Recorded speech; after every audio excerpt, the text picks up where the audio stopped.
Hey everybody, Jim Powers with MaryvilleSaints.com and Saints Vision. Hope everybody's hanging in there, doing well. We're starting to see some lights at the end of the tunnel, and hopefully we're going to be able to get back on campus here pretty soon. But we're going to continue our Saints at Home series with our great head coaches. And, joining us from his home, it's our head men's and women's golf coach, Scott Thomas. And Scott, how are you? How's everybody in the household doing and hanging in there during Doing this just really well, real crazy well. time? Everybody's healthy, going a little stir crazy, but everyone's fine, thanks. So typically we're all in the office where we're doing our normal stuff and everything. So what is a normal day like for you at home now, doing, trying to do office stuff and working from your home office? It's been challenging, although I've worked from home over the years quite a bit, so it hasn't been that big of an adjustment. It is a little different naturally trying to keep track of recruits and our kids and golf tournaments, upcoming things in the summer when I'm isolated here. But technology allows us to do that by checking some of the recruiting boards and staying in touch with kids. That's primarily what I've been doing, but at the same time, checking up on and making sure our athletes on both the men's and women's teams are doing well, especially during that transition from campus to home and with the semester going. So, The one thing, and I've talked to a lot of our coaches about this, and we've talked a lot about it during our staff meetings, and that it really seems like Maryville University was in the forefront. And our students, our staff, our faculty, everybody, at Maryville was prepared to go down this road back in March when the announcement was made and everything kind of started to go, unravel a little bit. But I really think, and especially, talking to a lot of the coaches, we were prepared to have to go and switch and pivot to this direction. I agree. We were a lot of university had to quickly change the way they delivered their classes and services to the students. We were set up from the beginning, and you're right. We were on the forefront of that. And on the forefront too is, during this time, normally you're wrapping up conference play, possibly getting ready for the super regional, and now we're all kind of doing our own thing from home. But the one thing that I've seen following social media is how coaches are really coming together and doing a lot of collaboration, doing a lot of things that normally we don't have time to do. I know we're doing the same thing on the sports information side, but I know a lot of coaches have been really talking amongst each other about different topics, different scenarios, and really collaborating with each other. The golf community has been doing the same thing, Jim. Both the men's and women's GLVC coaches have gotten together via a few Zoom calls and group chats to discuss what everyone's been seeing and how they're adapting to the situation we're in.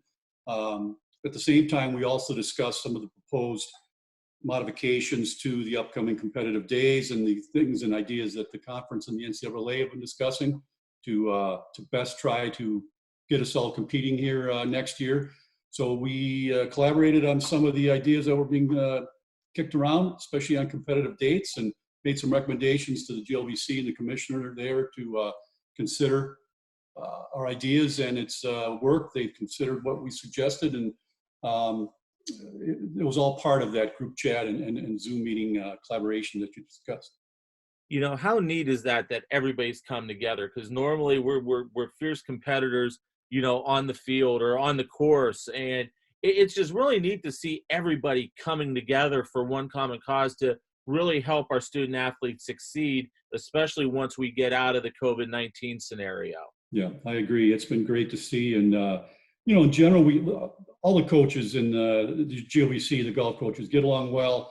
It's not a high intensity type of game or sport like so many others where things can happen, of course. But we've all gotten together, and it's been good. It's good to catch up with these guys too. No doubt about it. And catching up with our student athletes, I know the coaches have done an absolute phenomenal job making sure our student athletes are getting everything that they need, all the help they need, the support they need, in pivoting to the virtual world. How are you keeping in touch with everybody, making sure they got everything that they need, but also that support system in case they're having some struggles with some different things? Well, first of all, the university itself has been incredible in this transition as as our athletes and all our student body moved off campus and home to continue their virtual learning. I've tried to support that effort by staying in touch with the kids. I prefer more phone calls and one-on-one chats and texts, but phone calls, and with less athletes on both teams, as many teams have. It's been a little easier to do that on an individual basis. But I'm trying to encourage the kids to keep the same kind of routine they had when they were in school. Up early, get their work done first, get some practice in, stay up with their physical fitness and workout regime. If we fall out of that, it's easy to get lazy, easy to get complacent, if you will. So that was part of my thought process, is to focus on staying in the routine that they had. Let's grind it out hard at the end of the semester. We have some awesome students on both our men's and women's teams, and have a real chance to do well, and did well with our team GPAs for the spring semester. So I'm proud of that. They did it all without me, but I was encouraging them to focus on what's important. And with golf, at least, as an individual sport, you can continue to practice on your own. You can play on your own. Some states prohibited people from being on the golf course. Thankfully, Missouri was one that allowed golfers to get out, and I think a lot of our kids locally have been able to, do just that, continue to practice and play. Have you been able to get out to play lately? Occasionally, after 5:30 on some weekdays, and of course on a few weekends.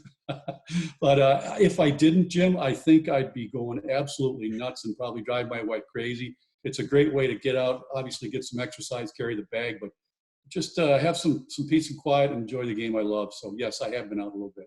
And I know too, with what the PGA is doing, we kind of saw a little bit of a glimpse of it this past, with the Rory and DJ and Ricky and Matthew Wolf, and then, Tiger and Phil and that. So we're kind of seeing, and I think the PGA is going to kind of set the benchmark, so to say, with how we can start to transition back to, what the new normal is going to be.